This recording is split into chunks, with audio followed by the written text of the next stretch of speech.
بسم الله الرحمن الرحیم. نادی اشراق، علاءالدین نوری، مسعود نوری، معراج نوری. نسخه مقدماتی از ترانه وصلت حواریون. خدایا میشنوی یا بلندتر بگویم، من این بنده‌هایت را به هم وصل میکنم تا برای دینت خدمت کنم. اگه خدایا وصل میکنم چیزی را که به وصل کردنش امر کردی و بنده آشناستم میخواهم یاریش کنم. از خوابها و هنرش و از رسالتش سوء استفاده نمیکنم. تکذیب نمیکنم، دروغ نمیگم، کسی را فریب نمیتم، قصد خیانت ندارم، کدام مفقودی نیستم، کدام هدف سیاسی ندارم، کدام منافق نیستم، از یاران دجالان نیستم، کدام جنایتکار که جنایت‌های خود و چهره خود به این طریق مخفی کنم نیستم. به پشتی وصلت کدام توته نیست، کدام در و پلان سوء استفاده نیست.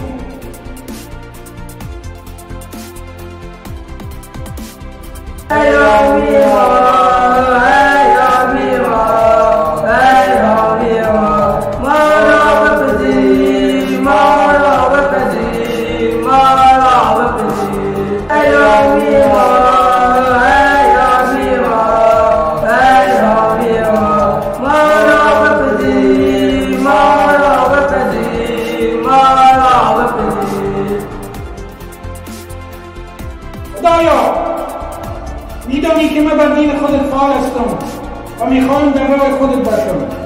اگر اینا را بر خودت دادی که از آن خودت هستم، اگر به من دادی بازم از خودت هستم.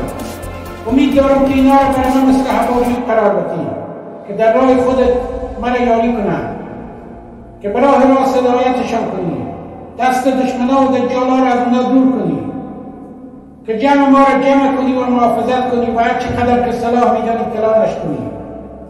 زمینه را فراهم کنی که کسای دیگر مثل اینا به من ملحق شوند و از جمع بنده‌های شوند. عقل و حکمت پیروی کنند، به جستجوی فطرت برخیزند. خدایا به خودت توکل کردم و مؤمنا را به حق و صبر سفارش میکنم.